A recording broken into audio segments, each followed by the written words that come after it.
నా తండ్రి యొక్క నామమున మీ అందరికీ నా హృదయపూర్వక వందనాలండి. అయితే మనము క్రైస్తవ మతం గురించి తెలుసుకుంటున్నాము.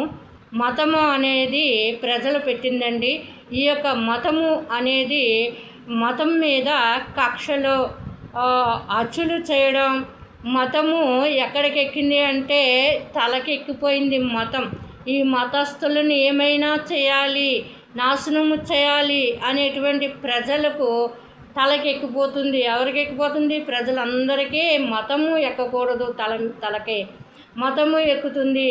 అదే విధముగా మతం ప్రజలని ప్రేమిస్తుందంటే మతం ప్రజలని ప్రేమించదండి. సరే, ప్రజలు మతాన్ని ప్రేమిస్తున్నారంటే రైటే. ప్రజలు మతాన్ని కొందరే ప్రేమిస్తారండి, అందరూ ప్రేమించరు. ఇక్కడ దేవుడు మతాన్ని ప్రేమిస్తున్నాడా, ప్రజలను ప్రేమిస్తున్నాడా అంటే ప్రజలను ప్రేమిస్తున్నాడండి.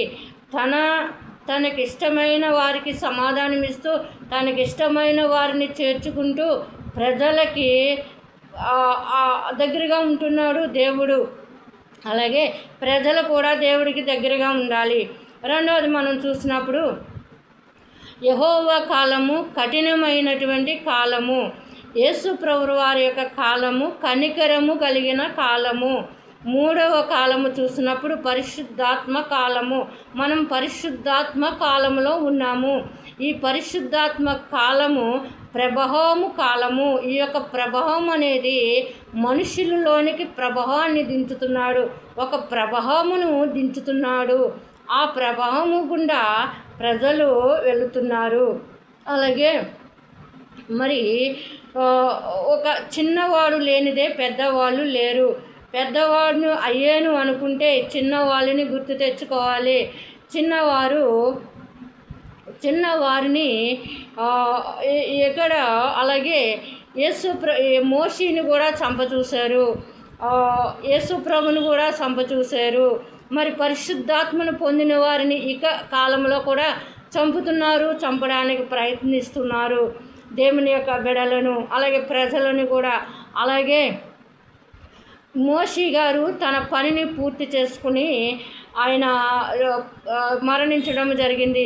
అలాగే యేసు ప్రభువుని కూడా అప్పగించారు. ఎప్పుడు అప్పగించారంటే తన పని పూర్తి అయ్యాక అప్పగించారు. అలాగే పరిశుద్ధాత్మ ఎవరినైతే పిలుచుకున్నాడో దేవుడు వారి చేత పని పూర్తి చేయించుకుని అప్పుడు వారిని తీసుకుని వెళ్తాడు. అంతవరకు తీసుకుని వెళ్ళడం. ఒకవేళ ఎవరి చేతిలోనే చచ్చిపోయి ఉంటే వారు కూడా పూర్తి చేసుకుని ఉన్నారు. అయితే నేను ఈ సమయమున ఒక్కటి జ్ఞాపకం చేసుకోవాలి.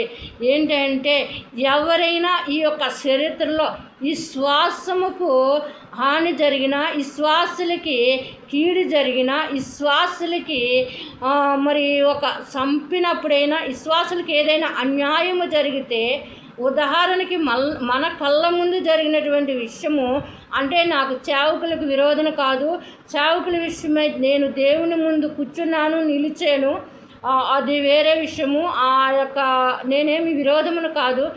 మన కళ్ళ ముందు జరిగినటువంటి విషయం ఏంటంటే పగడాల ప్రవీణ్ గారు చనిపోతే ఎవరు వెళ్ళారండి, ఎవరు కంప్లైంట్ ఇచ్చారండి, ఎవరు ఉన్నారండి అంటే అంతా సేవకులే కదా, అంతా పురుషులే కదా.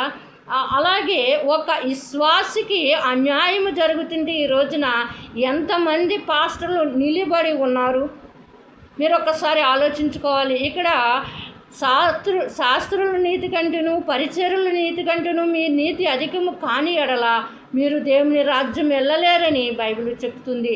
అది వాస్తవము కూడా. అని మనం వెళ్తున్నాము, జరుగుతుంది, సమస్తమును జరుగుతుంది.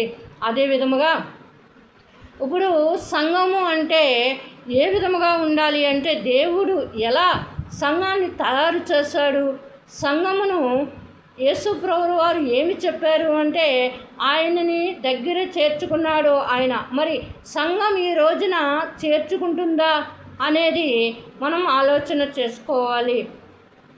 సంఘము చేర్చుకుంటుందా అంటే ఆ కాలంలో విగ్రహారాధనలో మమ్మలను దేవుడు పిలుచుకున్నాడు. నన్ను అయితే ఖచ్చితంగా దేవుడు పిలుచుకున్నాడు. ఎందుకంటే విగ్రహారాధనలో నా తల్లిదండ్రులు, నా బంధువులు ఉన్నప్పుడు నన్ను 2 సంవత్సరాల వయసులోనే నాకు పరిశుద్ధ గ్రంథము చేతికిచ్చి, ఈయనను ఇనకపోయిన నా నామమున ప్రకటించు, ఇందులో మాటలు రాసి నా నామమున ప్రకటించు అని చెప్పినప్పుడు ఆ బైబిల్ని నేను హత్తుకున్నా.